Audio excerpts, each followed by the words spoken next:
자치단체에서 지원하는 출산 장려금을 소득으로 인정하는 지침이 시행되면서 저소득층의 기초생활수급비가 삭감되는 명백한 차별 행태가 빚어지고 있습니다. 저소득층 청년들이 목돈을 마련할 수 있도록 청년 희망 키움 통장 제도가 운영되고 있지만 가입률은 10%대에 머물고 있습니다. 한국전쟁 당시의 민간인 학살에 대한 전주방송의 연속 기획 보도와 관련해 임실군이 조례를 제정해 추모 사업을 진행하겠다고 밝혔습니다. 여러분 안녕하십니까? JTB 8시 뉴스입니다. 모든 자치단체들이 아이를 낳는 가정에 출산 장려금이란 걸 지원합니다. 요즘 같은 저출산 시대에 아이를 낳아줘서 고맙다, 아이 키우는데 잘 보태 쓰시라, 이런 의미일 텐데요. 형편이 어려운 수급자 가정에겐 이 출산 장려금이 그림의 떡입니다. 하원호 기자가 그 이유를 알아봤습니다. 유희선 씨 가족은 지난해 순창으로 귀농해 8째, 9째 아이를 낳았습니다. 한 아이당 30만 원씩 30개월간 출산 장려금을 받고 있습니다. 그런데 이 출산 장려금을 받으면서 기초생활 수급자에게 지원되는 생계급여가 60만 원이나 삭감됐습니다. 출산 장려금이 소득으로 잡히면서 장려금 전액이 공제됐기 때문입니다. 아이를 키우다 보면 한 달에 30만 원도 턱없이 부족한데 일시적으로 받는 그런 금액을 이제 저희 소득이라고 하고서는 공제를 해버리면 저희 같은 경우는 솔직히 이제 좀 힘들고. 이들 가족의 생계급여가 매월 60만 원씩이나 깎이게 된 건 보건복지부의 지침 때문입니다. 보건복지부는 그동안 자치단체가 지원하는 출산 장려금을 지출 비용으로 인정해 수급비에서 공제하지 않았습니다. 하지만 지난해부터 지침을 바꿔 조례에 별도의 규정이 없는 경우 출산 장려금 전액을 수급비에서 삭감하고 있습니다. 사회복지 담당 공무원들 사이에서도 문제가 있다는 지적이 나오고 있지만 지침을 따를 수밖에 없어 난감해하고 있습니다. 출산 장려금도 소득으로 인정하라는 보건복지부 지침이 있어서 어쩔 수 없는 측면이 있지만 이 지침이 개선될 수 있도록 건의할 계획입니다. 자치단체가 지원하는 출산 장려금까지 소득으로 잡아 공제하겠다는 정부.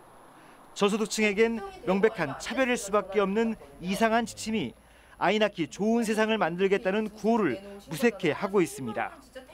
JTB 뉴스 하원호입니다. 생계급여를 받는 저소득층 청년들이 목돈을 마련할 수 있도록 올해부터 청년 희망 키움 통장이 운영되고 있습니다. 하지만 가입률이 10% 수준밖에 되지 않는데요. 그 속 사정을 오정현 기자가 취재했습니다. 생계급여를 받고 있는 올해 25살 김모 씨. 김 씨는 지난 4월 청년희망 키움 통장에 가입해 한 달에 60만 원에 가까운 돈을 지원받고 있습니다. 청년희망 키움 통장이란 생계급여 수급가구 청년이 수급자에서 벗어날 수 있도록 정부가 목돈을 지원해주는 제도입니다. 즉 통장에 가입하면 달마다 10만 원에 본인 소득에 따라 평균 30만 원을 3년 동안 지원받게 됩니다.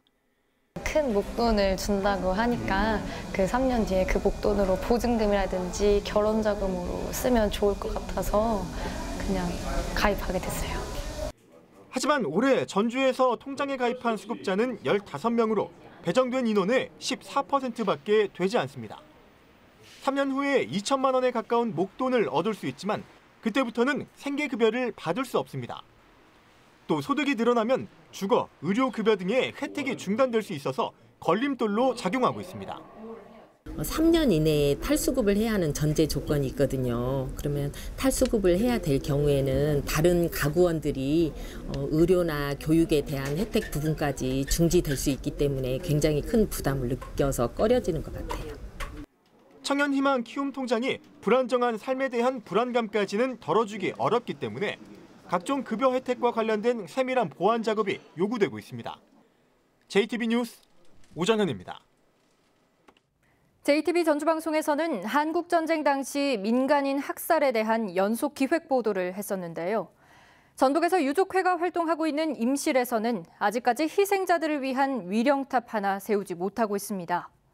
이번 보도를 통해 임실군과 군의회가 추모 사업을 위한 조례 제정을 추진하겠다고 밝혔습니다. 주혜인 기자입니다. 임실 청옥면 부흥광산과 강진면 맷골은 한국전쟁 당시 주민 500여 명이 군인과 경찰에게 집단학살당한 아픈 역사가 있는 곳입니다. 2009년 진실화위원회는 민간인 학살에 대한 국가의 책임을 인정해 임실군의 위령 사업을 지원하라고 권고했습니다.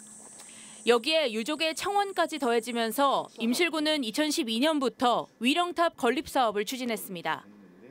임실군은 위령탑을 세우기 위해 강진면 맷골에 4,100제곱미터 규모의 토지를 매입하고 건립 예산 2억 원도 반영했습니다. 하지만 주민들의 이념 갈등으로 사업은 더 이상 진행되지 못했습니다. 그 뒤 유족들은 임실군의 위령 사업 추진의 근거가 되는 한국전쟁 전후 민간인 희생자 지원 조례를 제정해달라고 요구했지만 아무 답변도 듣지 못했습니다. 자신도 살면서 핍박받고 있던 한 60, 70년대 그걸 생각하면 한없이 서럽습니다. 이게 빨리 해결되고 그 어른들 돌아가신 영령들한테 좀 위로가 될 수 있으면 좋겠습니다. 임실군은 이제라도 이념 갈등을 해결해 그동안 중단됐던 위령 사업을 추진하겠다고 밝혔습니다. 이 갈등에 대해서 저희가 임실군 차원의 광복회와 그 유족회하고 협의를 해서 그 문제를 봉합을 한 다음에 그 사업을 진행할 계획이고. 임실군 의회도 관련 조례 제정에 나서겠다는 입장입니다. 늦었지만 하여튼 여러분들하고 얘기를 나눠보고 그래서 제도적 장치를 마련할 수 있도록 노력을 좀 해보려고 생각하고 있습니다. 임실군의 약속이 실천으로 옮겨져 6.25 때 억울하게 희생된 민간인들에 대한 전북의 첫 번째 위령 사업이 이루어질지 귀추가 주목되고 있습니다. JTB 뉴스 주혜인입니다. 전라북도가 남원 가야고분군의 세계유산 등재 추진에 속도를 내고 있습니다.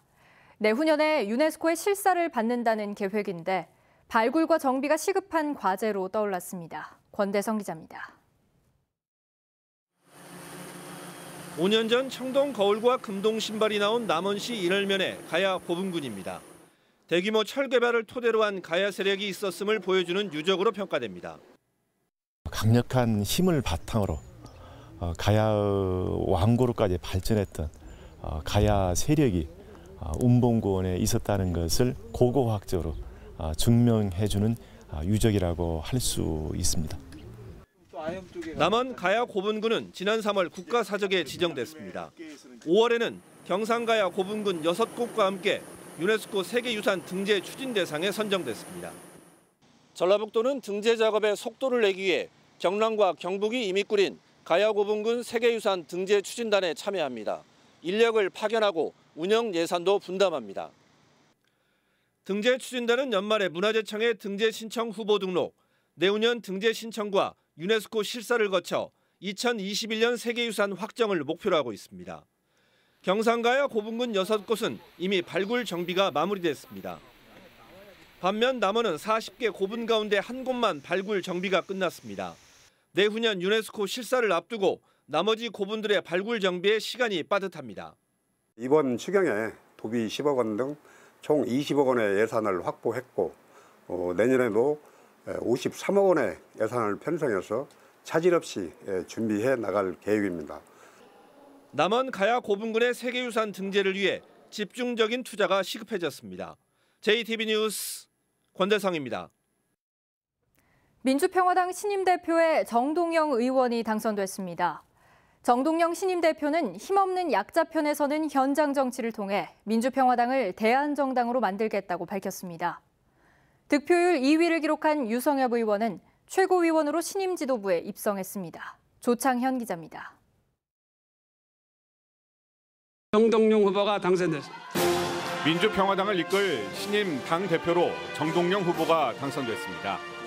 정동영 후보는 전당원 투표와 국민 여론조사를 합산한 결과 68.57%를 득표해 당대표에 선출됐습니다. 정동영 대표는 수락연설에서 최근 떨어진 당 지지율을 의식한 듯 서민 곁으로 다가가는 현장 정치를 통해 민주평화당을 반드시 대안정당으로 만들겠다고 포부를 밝혔습니다. 정동영을 여러분이 선장으로 선택하셨으니 정동영을 앞세워서 여러분께서 한 덩어리로 뭉쳐만 주신다면 반드시 민주평화당을 대안정당으로 이끌어 올릴 것입니다, 여러분. 또 100년 가게 특별법을 만들어 자영업자들이 맘 놓고 장사할 수 있는 환경을 만들겠다고 밝혔습니다.